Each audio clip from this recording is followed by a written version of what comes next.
كشفت تقارير صحفية فرنسية عن تحرك جديد من اللاعب الفرنسي كيليان امبابي نجم فريق ريال مدريد ضد ناديه السابق باريس سان جيرمان. وقد انضم امبابي إلى صفوف فريق ريال مدريد خلال فترة الانتقالات الصيفية الحالية، قادما من باريس سان جيرمان في صفقة انتقال حر بعد نهاية عقده. ويطالب اللاعب كيليان امبابي نادي باريس سان جيرمان بالحصول على باقي مستحقاته لدى النادي، والتي تبلغ 55 مليون يورو حاليا.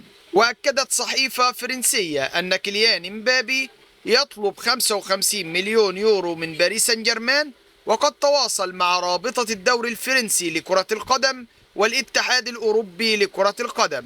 وكشفت الصحيفة أن لدى رابطة الدوري الفرنسي لكرة القدم القدرة على منع باريس سان جيرمان من إجراء انتقالات حتى يتم حل الموقف، وقد يخسر باريس سان جيرمان ترخيصه من الاتحاد الأوروبي لكرة القدم للموسم المقبل، وبالتالي مكانه في دوري أبطال أوروبا.